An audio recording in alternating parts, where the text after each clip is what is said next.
Bom dia, bom dia, bom dia, pessoas lindas. Que bom estarmos aqui novamente, né, para mais um bate-papo. Sejam todos e todas muito bem-vindas. Vou enviando aqui a setinha para comunicar que nós estamos ao vivo, online. Como é que vocês estão? Vamos chegando. Sejam todos e todas muito bem-vindos e bem-vindas. Como é que foi o final de semana? Aqui tá tudo bem, graças a Deus. Desejando a todas aí uma linda semana, linda e abençoada. Bom, já informamos aqui que estamos ao vivo, online. Gente, esse nosso bate-papo de hoje é uma sequência, né, uma continuação da semana passada, onde a gente falou das síndromes, né, que acometem as mulheres. E, na verdade, essas síndromes, né, são sintomas que foram rotulados, assim, que, né, colocou um nome. Mas, em maior ou menor grau, muitas vezes a gente se vê, né, nessas fotos, nesses retratos ali que foram nomeados como síndromes, né? Por que a gente traz esse relato, né? Para que a gente tenha consciência. Por que a gente traz o nome síndrome? Pode parecer que é muito forte, que é muito pesado, mas não é. É para que a gente tenha consciência, né, de onde que eu estou. Quando eu olho, né, no meu mapa, onde eu estou, né, emocionalmente, energeticamente, eu posso fazer uma nova rota, eu posso sair daquele lugar, né? E por falar em nova rota, gente, no sábado a gente teve aqui, né, o encontro de delicadeza da edição de outono. Prevendo aí, né, antecipando, aliás, porque o outono começa agora no dia 21, do dia 21 para o dia 22, e foi um trabalho muito bonito, né, e ontem eu tive feedbacks, assim, então, o que ficou, né, para mim, para a Bruna, que também foi facilitadora desse trabalho junto comigo, a Bruna Coelho, que ela é artista, e foi uma condução magnífica. Ficou pra gente que nós precisamos, né? Eu já sei disso. Bom dia, Samuca. Bom dia, Cláudia. Né? A gente já sabe disso. Pelos trabalhos que a gente vem fazendo, a gente já sabe o quão é importante uma pausa ali pra gente olhar para dentro, né? Pra gente trabalhar com a nossa criança interior, pra gente fazer um contato mais profundo com a alma. O que eu sei, né, que algumas pessoas têm esse hábito ali de meditar, né, de estar fazendo alguns trabalhos internos, outras não. O looping, ele nos toma, né, e a gente fica naquele, às vezes, automatismo, naquela correria ali do dia a dia, e a gente não para olhar para dentro. E isso, sim, traz consequências, eu não vou falar funestas, né, porque é muito forte, mas traz a consequência da desconexão. Essa consequência, ela é certeira, da gente desconectar da nossa essência, da nossa alma. E quando a gente desconecta, aí a gente fica como um robô, né? Como um zumbi, a gente fica mais ou menos no piloto automático. E eu vejo, às vezes, mulheres falando assim, mas eu me blindei, eu não sofro mais com isso, eu não sofro mais com aquilo, né? Como se isso fosse uma grande vantagem, né? Não sofre, né? Mas também tá com o cardíaco bloqueado, mas também não sente, mas também não se entrega tanto assim para amar e ser amada, né? Inclusive com as relações mais próximas. Então, gente, bom dia, Lilinda, bom dia com alegria, tudo bem? Seja bem-vinda. A vida é uma arte. Eu tava falando aqui, Lili, do encontro de delicadeza de sábado, tanto que foi bom, tanto que as pessoas agradeceram. Ontem eu recebi vários feedbacks, porque a gente precisa de olhar para a alma, a gente precisa de olhar para a nossa criança interior, a gente precisa de fechar os ciclos, né? Nesse trabalho a gente fechou o ciclo do verão para a gente começar o outono com a casa limpa, com a mente realmente arejada, para não, a gente vai arrastando as correntes e colocando uma coisa depois da outra, e sem fazer esse processo de limpeza, de liberação, fica pesado, gente. Fica pesado. E a gente vai ficando desenergizado, né? A gente vai ficando pesado energeticamente, a gente vai perdendo energia, que a gente está carregando coisas que não são nossas. Bom dia, Leila. Ou que são nossas, mas que poderiam já ter sido liberadas, né? Então foi um encontro muito gostoso, assim. E é muito importante, sabe? É muito importante a gente fechar os ciclos, né? Faz um balanço do seu verão, como é que foi, desses últimos 3 meses. Vê ali o que você quer carregar, o que você aprendeu, né? Olha, aconteceu isso, mas eu aprendi isso, isso e isso, foi bom. Porque coisas boas acontecem, coisas ruins acontecem com pessoas boas, sabe? Então a gente precisa sair desse lugar que tudo é punição, que tudo é karma. Não, faz parte, né? Às vezes a gente tem o pneu fura, às vezes a gasolina acaba às 6 horas da tarde no trânsito, daquele pico, né? Tem coisas que não tem a ver com o karma, né? Não tem a ver com punição, mas acontecem conosco, as pessoas, faz parte também do nosso ciclo de aprendizado, faz parte do dia a dia da vida, né? Aqui não são coisas só ruins, como também não são só coisas boas. E a gente precisa estar disposta a enfrentar essas coisas, né? Na quinta-feira, uma das minhas cachorrinhas, uma York, ela tem 15 anos, a Sol, ela internou e ela saiu da internação no sábado à tarde, né? E a gente fica assim, meu marido falou assim, nós vamos desmarcar o encontro de delicadeza? Eu falei, não, porque eu tenho compromisso com essas pessoas, né? Tem gente que já fez a inscrição há mais de um mês, como é que eu vou desmarcar?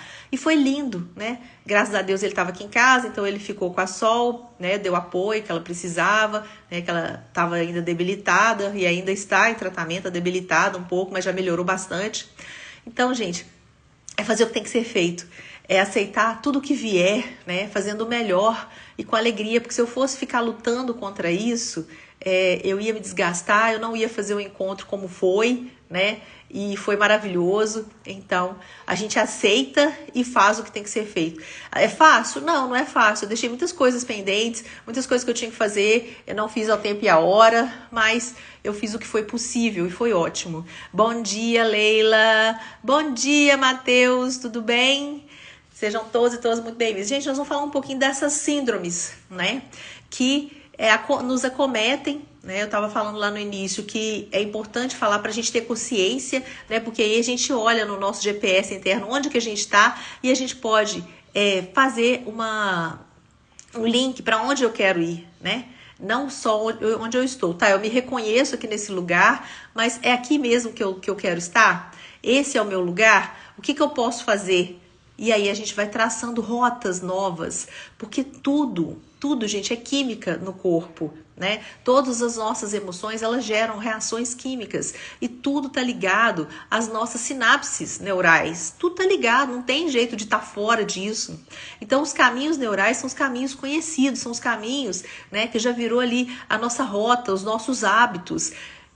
Pra gente traçar novos caminhos, a gente precisa ter consciência e persistência, perseverança, senão a gente fica nos mesmos caminhos neurais. Bom dia, Luana, seja bem-vinda.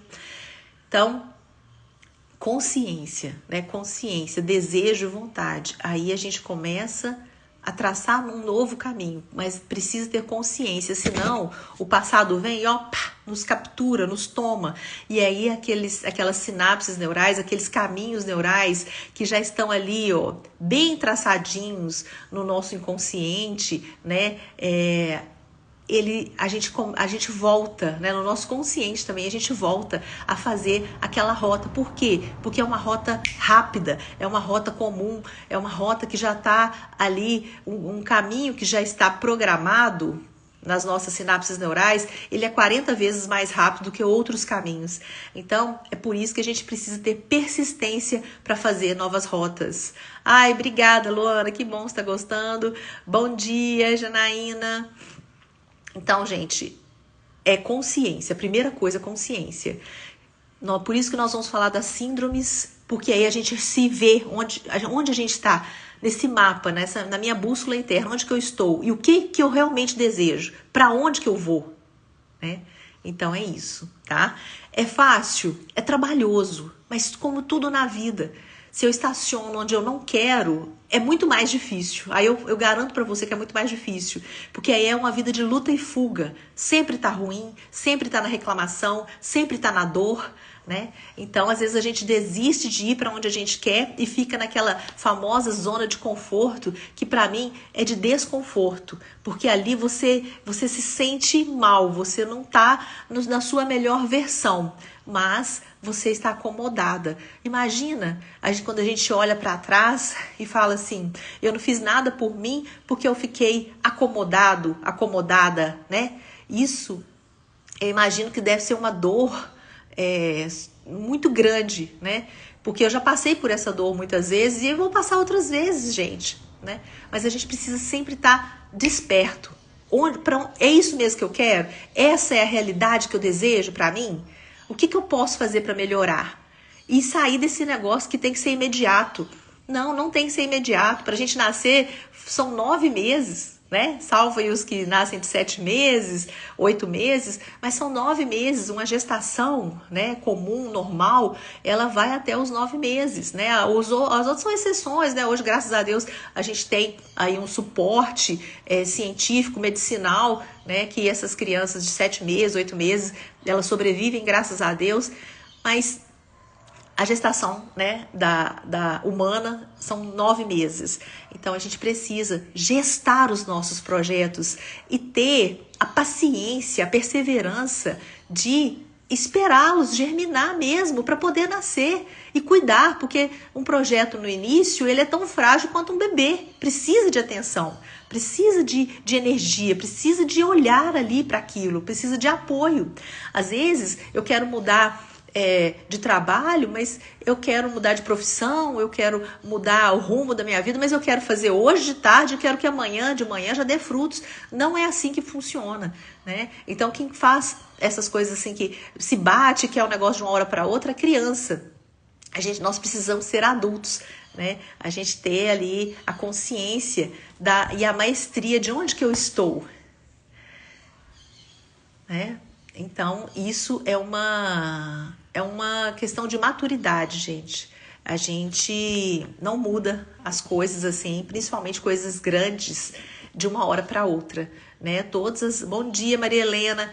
Todos os grandes empresários, todas as grandes empresas, vamos estudar, vamos modelar através dessas pessoas para a gente ver quanto de sacrifício, quanto de suor, quanto de tempo, de investimento, de paciência, né? O próprio Thomas Edison, o inventor, o maior de todos os tempos, quantas vezes ele fazia e quando ele não dava certo aquilo ali, ele não falava assim, eu fracassei. Ele falava assim, não, uma vez, agora eu estou um passo, né? Eu estou um passo à frente, né? Menos um erro. Eu estou um passo à frente do acerto, porque isso aqui eu já não faço mais. Eu vi que isso não deu certo.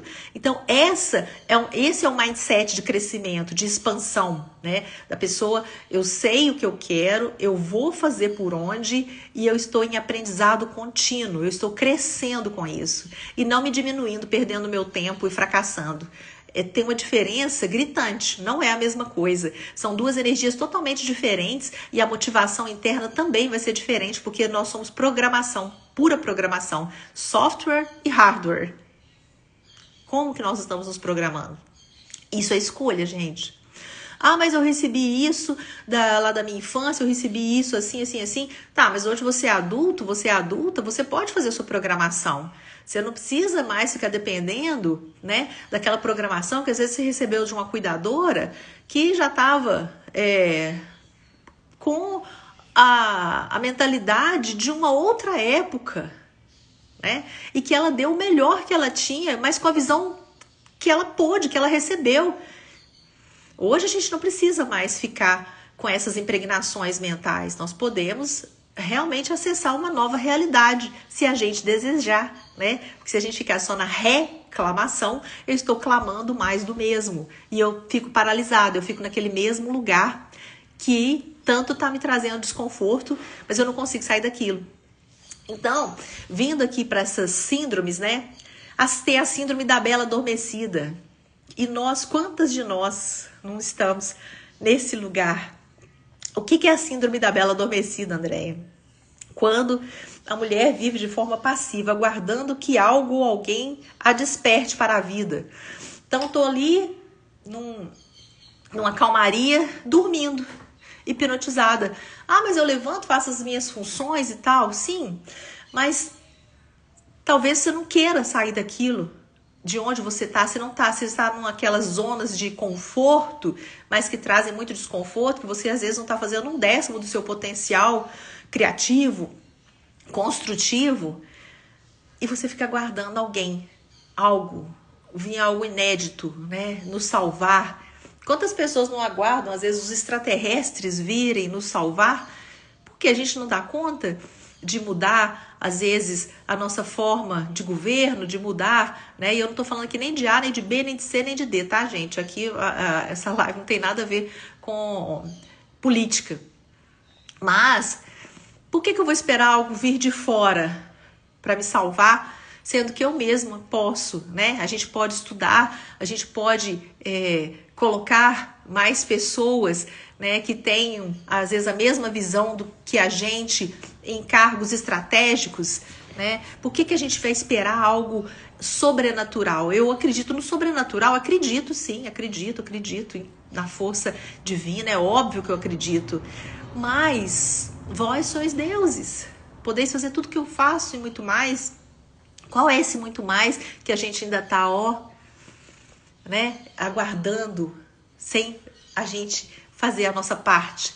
Então, bom dia, Pati. Ah, mas vai ficar gravada a parte, depois você pega a primeira parte. Nós estamos falando aqui da síndrome da bela adormecida, que é aquela síndrome que acomete a mulher que fica aguardando algo fora, né? Algo exterior vir salvá-la. Enquanto isso, está ali naquele sono, naquela zona de conforto, né? Quase vivendo uma vida de sonambulismo mesmo, né? De não despertar, do não despertar. Tem também, gente, a síndrome da Wendy. O que é isso, Andréia? Tendência a assumir um papel maternal nos relacionamentos, né? Cuidando excessivamente do parceiro e colocando-se em segundo plano. Faz tudo pro marido, tudo pro namorado, mas não se vê, não se enxerga e sai do lugar de parceira, de esposa, de namorada para o lugar de mãe, né? Quantas pessoas, quantas mulheres não fazem isso, né? E gente, de uma forma não visível, né? Não visível, assim, não perceptível, de uma forma inconsciente, né? Aquela forma maternal. E eu acho que em algum momento isso perde o equilíbrio, né? Eu acho, não tenho certeza, porque um parceiro, né, é para ser parceiro mesmo de vida. Quando se torna mãe, sai do lugar de parceira. E essa relação certamente não vai ter equilíbrio, né? E aí a gente pode entrar naquele triângulo dramático, né? O triângulo de Karpman.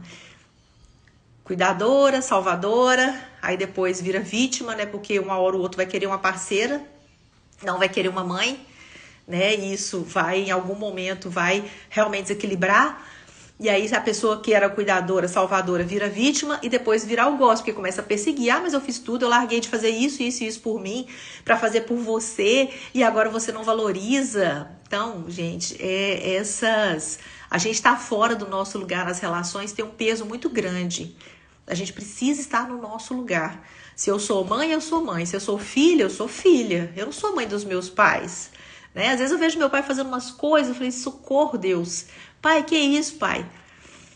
Mas ele é lúcido, ele escolhe, ele faz, né? Eu não sou mãe dele. Quando eu nasci, ele já era um adulto. Eu preciso ficar no meu lugar. Ah, claro, salvo se ele estivesse com algum problema mental, né? Um Alzheimer e tal, que aí é um outro estágio, é um estágio de adoecimento. Mas não é o caso, graças a Deus, do meu pai. Então, embora eu não concorde, fumando e tal, pai, mas essa altura do campeonato você voltou a fumar? Mas eu vou fazer o quê? Eu preciso respeitar a decisão dele, né? Por mais que isso custe para ele, né? Eu preciso deixá-lo fazer as escolhas dele. Ele é lúcido, ele é meu pai. Eu preciso ficar no meu lugar de filha, tá certo? Então, assim, e às vezes a gente não concorda, mas tudo bem, eu não concordo, mas eu fico com o que é meu. Eu não posso mandar no meu pai. E a mesma coisa com meu marido. ele é meu marido. A gente troca percepções, trocamos o que a gente vai fazer, a gente combina e tal, mas tem algumas coisas que são dele, é dele como indivíduo, né? E eu preciso respeitar, eu preciso deixá-lo fazer o que ele deseja. Claro que não é alguma coisa que vai corromper o nosso relacionamento, a nossa relação, marido e mulher, mas ele também, ele é um indivíduo, ele é um ser livre dentro do trabalho dele, dentro das coisas que são pessoais para ele. Não é porque a gente é um casal que ele, né, tem que fazer tudo que eu quero. Não é assim. E nem eu fazer tudo que ele quer, né? Então, gente, a gente compartilha a vida, mas o outro também tem a individualidade dele. E se eu for, isso, tudo eu que defino, aí eu saio do lugar de esposa, de quem tá do lado, quem é par. Eu fico maior, aí eu vou ser mãe dele, né? Eu vou ser uma autoridade que minha função, né? A minha parceria como esposa não me dá essa autoridade. Então, a gente precisa, mas eu sei o que é melhor pro outro. Isso seria uma arrogância, eu achar que eu sou melhor do que ele, porque eu sei o que é melhor para ele e eu me colocar nesse lugar. Então, as relações, às vezes a linha é muito tênue. E a gente precisa ter cuidado com essa linha tênue. Porque senão, a gente sai. E sai por amor, sai por cuidado. Mas quando a gente vê, a gente está num lugar que não é nosso. E isso é muito pesado, porque a gente começa a carregar para o outro. Imagina a gente ter que tomar decisão por um adulto, né? A menos que ele tenha, óbvio, um problema mental, né? Às vezes uma pessoa que está adoentada e tal. Mas a gente tomar as nossas próprias decisões e ter que resolver tudo para um outro adulto é uma carga gigantesca. E por que às vezes a gente se coloca nesse lugar, né? Por que às vezes a gente quer carregar isso pelo outro? A gente precisa se fazer essa pergunta. Quem que eu tô querendo salvar? Qual que é o meu ganho secundário? Porque tem um ganho secundário. Exatamente, Paty. Tudo em excesso não dá, gente. Minha avó falava, tudo em excesso é sobra. Tá sobrando para algum lugar, tá sobrando para alguém. Tá sobrando um peso extra para alguém, para algum lugar, né? Então a gente precisa prestar atenção. É só estar em atenção. E quando a gente vai saindo, opa, deixa eu voltar pro meu lugar. É um estado é um trabalho de consciência, mas a gente precisa estar desperto. E a consciência a gente precisa estar com ela em atenção. Não aquela consciência da luta ou fuga, mas a consciência da atenção plena, né? Se a gente perceber no corpo, o corpo fala. Tem um livro, inclusive, com esse nome, O Corpo Fala. O corpo nos dá dicas o tempo todo.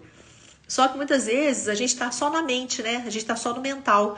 E a gente esquece mesmo de sentir o corpo, de ver as nossas percepções, de perceber ali o que o corpo está nos dizendo, né? Então, é um convite também para que a gente esteja mais atento, mais atenta à nossa própria linguagem corporal. Porque, às vezes, quando você fala assim para uma coisa que você quer falar, não, às vezes dá um aperto no estômago, às vezes o coração dá um salto, fica ali, né, acelerado, e a gente simplesmente negligencia e segue tocando o barco. Então, vamos prestar mais atenção, né, ao nosso corpo, vamos perguntar para o nosso corpo. Tem gente que usa o corpo de pêndulo, que já tem tanta sintonia com a linguagem do corpo, que a pessoa pergunta e o corpo pendula. E a pessoa sabe a resposta, né? Mas nós fomos perdendo essa conexão com o nosso corpo, com a nossa alma, né? E às vezes a gente fica só naquele modelo mental. E a mente, gente. A nossa mente, às vezes, ela tá ali a serviço do ego. E o ego quer nos proteger de tudo. Então o ego vai fazer o quê? Falar, fica aí na zona de conforto, fica o mais parada possível, não se arrisca de jeito nenhum, porque é perigoso, porque o ego está preocupado com a nossa sobrevivência, né? E às vezes ele nos coloca em frias. Por quê? Porque a nossa alma não quer só sobreviver, ela quer viver plenamente. A nossa alma quer novidade, a nossa alma quer expansão, né? E o ego não, o ego quer restrição, o ego quer paralisação, o ego nos amofina. Então, bom dia, Isaac, seja bem-vindo. Então, meus amores, precisamos estar atentos e atentas na vida, né? Só mais uma aqui pra gente fechar, que essa aí eu gosto muito, que é a Síndrome da Poliana.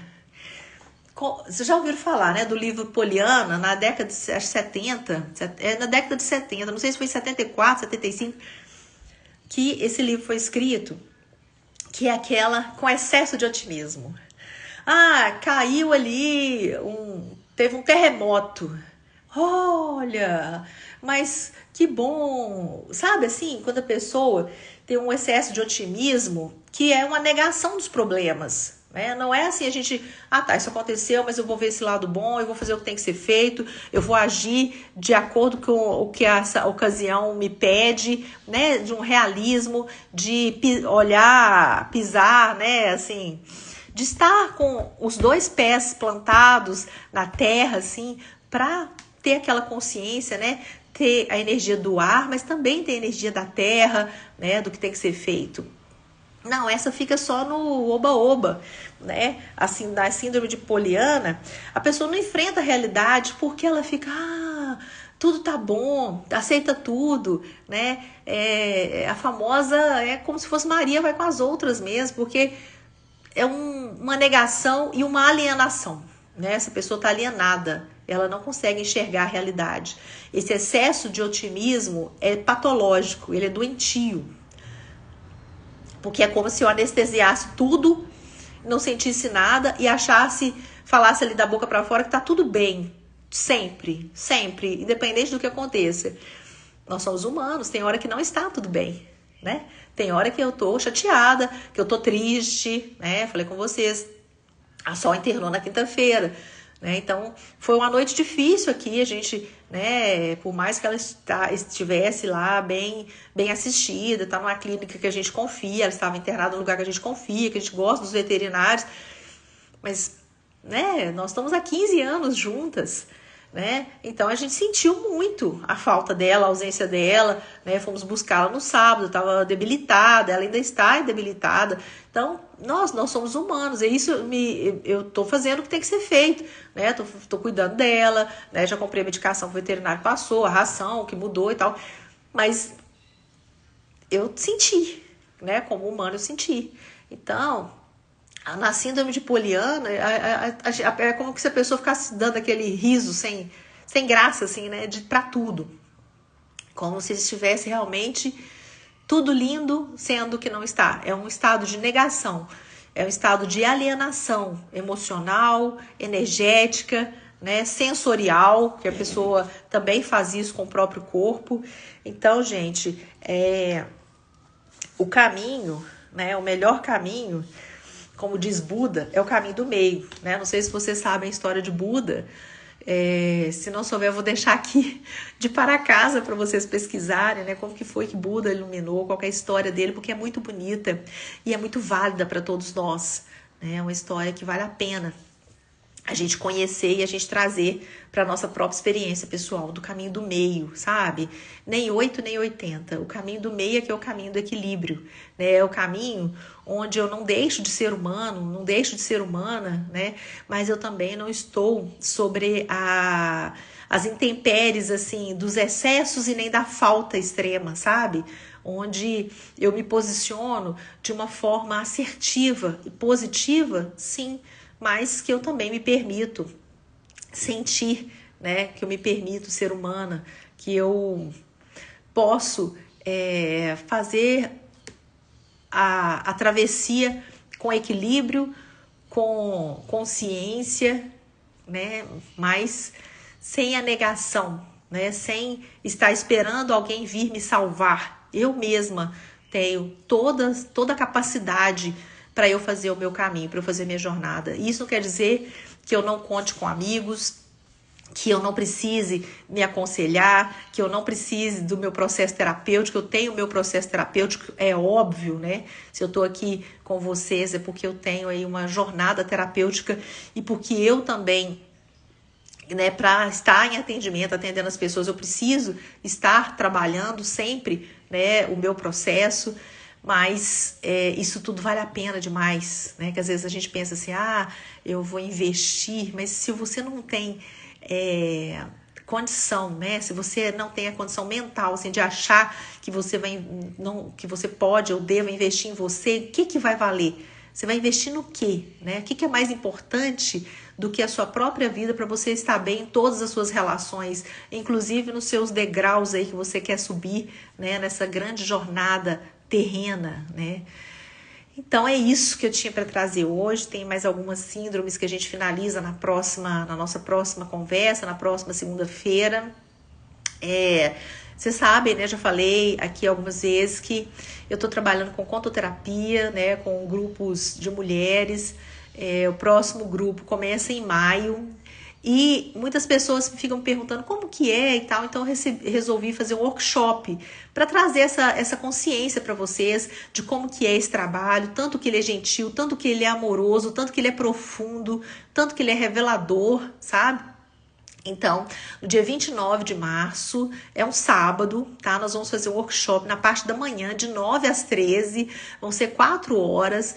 Então, vai dar para você entender bem como é a contoterapia, como que a gente trabalha a nossa psique através dos contos, de uma forma muito gentil e amorosa, tá? Sem ficar enfiando o dedo na ferida. A gente vai tratar dessa ferida, mas com um sopro gostoso, amoroso e gentil. Tá? Então eu convido todas vocês, o valor é simbólico, R$ 97,00 para essas 4 horas, vai ser um workshop muito terapêutico e eu posso afirmar para vocês, né, que vocês vão gostar. Porque até hoje, com todas as pessoas que eu trabalhei, né, com contoterapia, inclusive no sábado que teve também, e todo mundo gostou, e é só elogios, e vem muitas sinapses, assim, vem muita consciência. Então, esse convite eu faço para todas vocês. Não percam essa oportunidade da gente estar junto e você entender o que é contoterapia, né? E aí, se você gostar, se você achar que é o seu momento, aí você vem para o grupo de maio, tá bem? Um lindo dia para vocês, uma linda e abençoada semana. Nos encontramos na segunda-feira. Muito obrigada pela companhia de cada um de vocês. Para quem chegou depois, eu vou deixar a live gravada, tá, gente? Fiquem com Deus.